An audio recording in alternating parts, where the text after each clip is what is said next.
The right for all Americans to be heard is a right not lost on the students of East High School. 5 every 6 weeks. Maya Thomas and Darren Fother are just 2 out of a group of students who organized the walkout at East. The whole Michael Brown situation, I felt personally angered by. So we wanted to do something nice and something sort of powerful out of morality, so we did the walkout. Take a stand right now! And schools across Denver followed suit. We got cops killing black people. These actions led to a promise made in the library of East High School during a press conference with Denver Police Chief Robert White, other city leaders, and Darren Fother. First, we reached 50, and then we reached 100, and then we reached 1,000. The issue of race is a huge one for America. Mayor Michael Hancock and Chief White promised to meet with the people, public forums for all, for students, to address the issues of race and police relations. That's what we want. We want people to pay attention.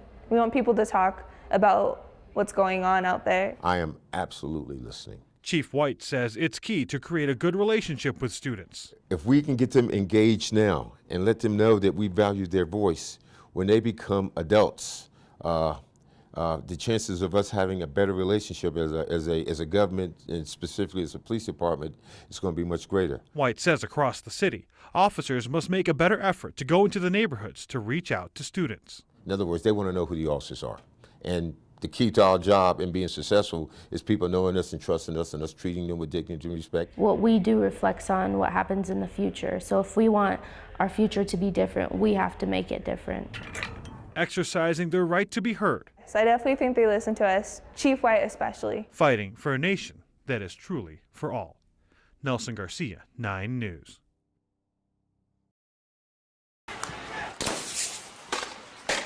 This is what happens when tensions boil over, when anger takes over. Ferguson was a spark that certainly outraged a greater part of America. But what deserves a closer look is what's underneath. You know, we are basically still in the civil rights struggle. A culmination of frustration over issues that many minority communities face, including those in Colorado. We're at a really critical time for conversation. So we began a conversation with community leaders and activists, asking what they think are the biggest issues in minority communities.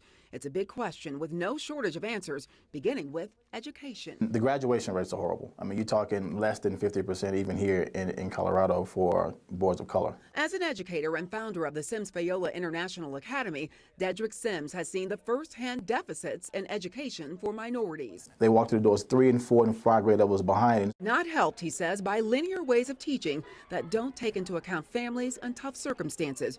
But fixing education doesn't fix everything else. When you tell us that we need to be educated and therefore we will get more jobs, that's not true. So says community advocate Barbara Jones, who puts economic inequities at the top of her list. But unemployment rate is lower.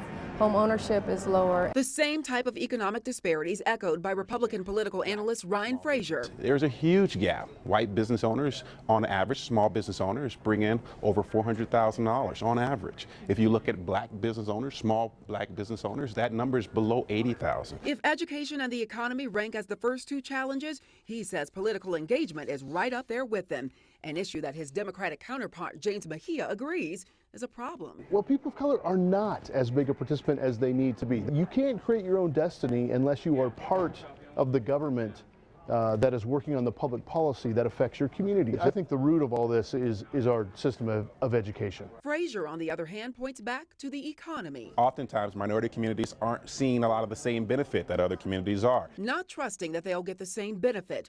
Trust is an issue elsewhere, too. Not the best relationship with the police department. Denver Police Chief Robert White says trust issues between police and some minority communities can come from questions over police actions. And a lot of times citizens ask themselves, how come that officer didn't get indicted? How come that officer didn't get fired? And a lack of communication. We send police officers in those areas, hey, you need to eradicate this issue. You need to get aggressive and get those criminal elements out there. That aggressive policing, some say, is another problem. Aggressively stopping people for low-level offenses.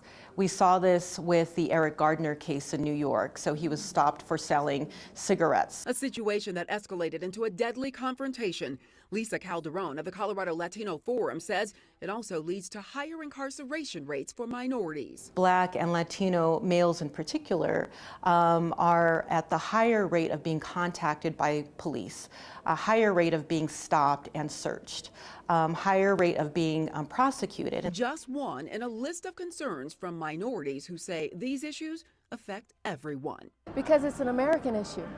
I mean, we should all care about Americans. Taronda Thomas, 9 News.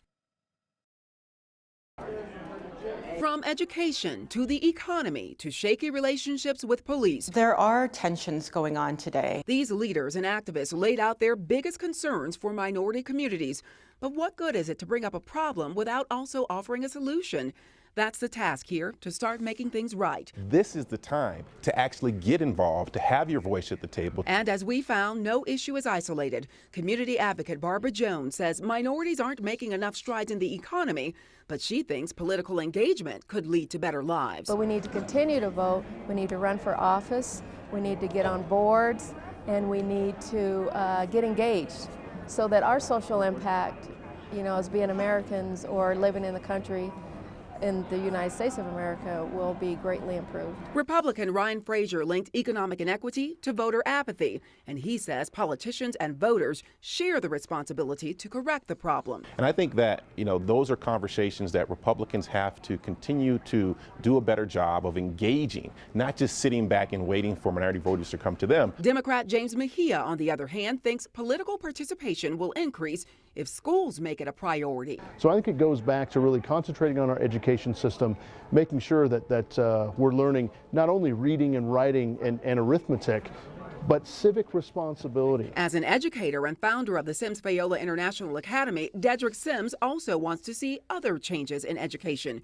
He proposes raising low graduation rates by getting students and teachers more personally connected. For a professionally trained educator, we have to have the ability to adapt to our audience. And our kids are saying that we need relationships, and relationships are important for me to engage in whatever you're saying. For strained relationships between citizens and police, Denver Police Chief Robert White hopes transparency and credibility can lead to trust. When an officer does something wrong, I have a responsibility to let this community know that officer did something wrong. But when that officer did something right, I have a responsibility to the community and to that officer to say, hey, I'm standing, despite how this looks, these are the facts, and I'm supporting the officer. Lisa Calderon of the Colorado Latino Forum says that type of honest conversation and looking at policies that disproportionately affect minorities may help lower incarceration rates and repair relationships between the community and police. For meaningful conversations to happen, first we need to recognize they are going to be uncomfortable. They are going to be frustrating, but we have to stay at the table. Sharing the frustration, hoping that it leads to change. Community leaders know it has to start somewhere. We can't do this by ourselves. Taronda Thomas, 9 News. The Jefferson County Sheriff's Office is the largest full-service sheriff's office in the state of Colorado. Over 500 sworn officers work there. They are predominantly white. Jeffco Lieutenant Mike Prang says he knows what his recruiting unit has to do. According to the latest 2010 census, his department is short white women as well as all Hispanics. Diversity improves service, and that's the backbone of what we do in law enforcement. Prang says recruiting for law enforcement in a good economy is hard. Many gravitate towards the private sector. Finding the right people to put their lives on the line and love it, that may be even more difficult. To build trust in the community is paramount. If you don't have trust within your community, you're not going to be effective in law enforcement. You have to provide law enforcement services. It's a give and take within our communities. So diversity, does that assist in building trust? Yes, it's another component that allows us to be more engaged, to be more responsive, and to be more understanding of the needs of our community. And our goal is, of course, to hire the best and most qualified applicants. The Denver Police Department is hurting from the good economy as well. According to the 2013 annual report, their nearly 1,300 officers are mostly white. The minority represented best are Hispanic officers, and then African American. So we do target different minorities, and whether it be African American, whether it be Hispanics. And a lot of times maybe those folks are not the most qualified at the time, but we know that they can become a great applicant. That's why we have our police academy, so that they can attend that. And at that time, they are trained to be the officer that we need them to be. Recruiting the right people that are representative of the communities they serve is a challenge any department would love to overcome tomorrow. But as it happens in any business, finding those people is something they will not be able to fix overnight. Anastasia Bolton, 9 News.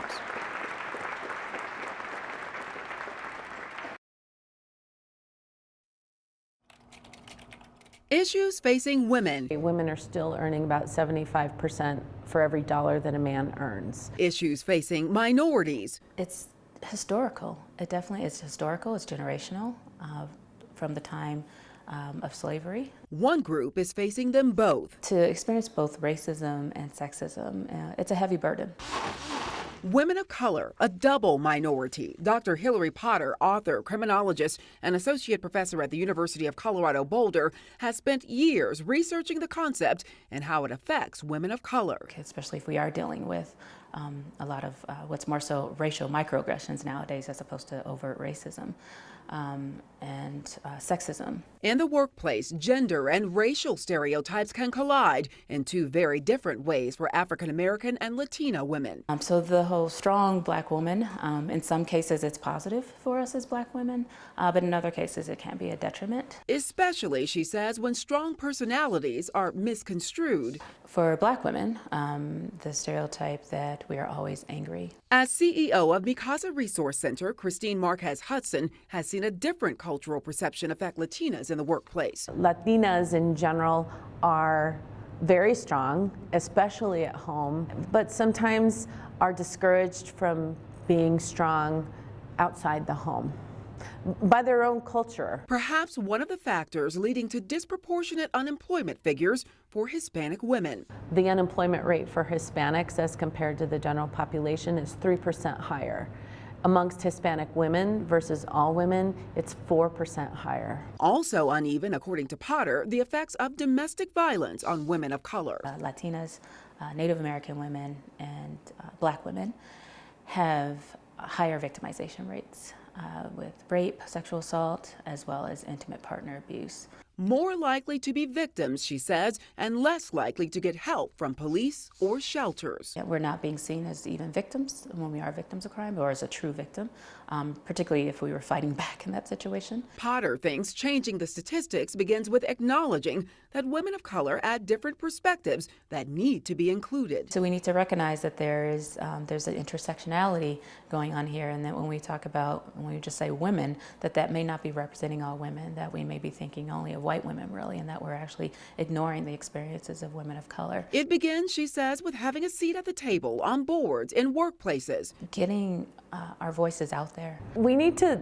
stop being afraid to step up and speak out. With the only women's business center in the state partnering with the Small Business Administration, Mikasa's CEO believes another answer lies in helping minority women create their own workplaces. If women aren't allowed to own businesses and to contribute to the overall economy, then I think our entire society is worse off. And changing the way the world sees minority women can begin with changing the way they see themselves. And when you see yourself as being, first of all, capable, and then secondly, worthy of power and greatness, then that's the first step. We first need to perceive ourselves differently. Taronda Thomas, 9 News.